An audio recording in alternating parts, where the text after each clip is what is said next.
You know, most of us have heard about Ketanji Brown Jackson, the first black woman to serve as a justice of the U.S. Supreme Court. But have you heard about the first black woman to argue before the Supreme Court? I'll tell you about it coming up. This is KRT, Critical Race Theory.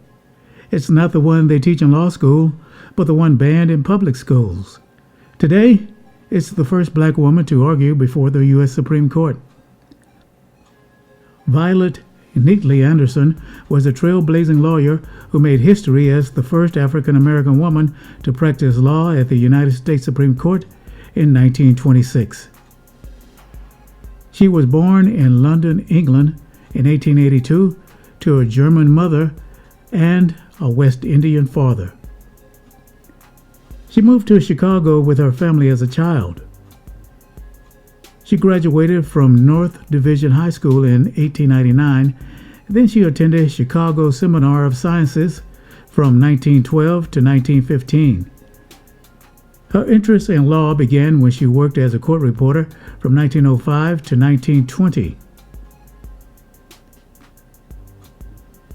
Anderson received her LLB from Chicago Law School in 1920 and opened her own private practice. She served as the first female city prosecutor for Chicago from 1922 to 1923 and also operated a court reporting agency and was an assistant prosecuting attorney.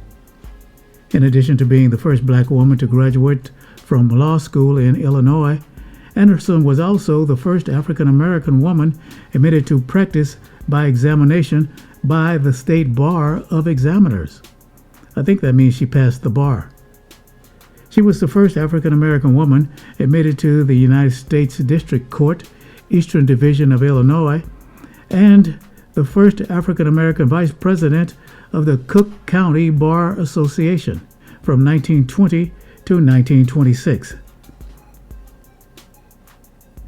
Anderson was an active force in lobbying Congress for support of the Bankhead-Jones Act in 1936. The act aimed to provide sharecroppers and tenant farmers with low-interest loans to buy farms and transform them from farm workers to farm owners. The act was signed into law by President Franklin D. Roosevelt in 1937. Anderson was a member of various clubs and organizations, including the Federal Colored Women's Clubs, the League of Women Voters, and Zeta Phi Beta sorority, and she was the 8th Grand Basileus. That means she was the president of Zeta Phi Beta sorority. She passed away in Chicago in 1937 at the age of 55. To recap, Violette Neatley Anderson was the first female city prosecutor for Chicago from 1922 to 1923.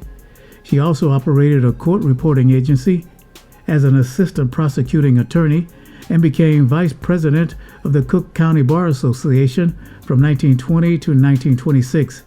Additionally, she became one of the first black women to graduate from law school in Illinois, the first woman to engage in her own active law practice in the state of Illinois, and the first African-American woman admitted to the United States District Court, Eastern Division of Illinois, the first African-American woman appointed to the position of assistant prosecuting attorney in Chicago, and the first African-American vice president of the Cook County Bar Association from 1920 to 1926.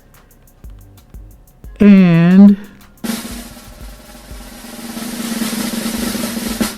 the first black woman to be admitted to practice for the Supreme Court of the United States. This has been Critical Race Theory. Thanks for checking in. Please like and subscribe and share this video with your friends and family. We'll see you next time.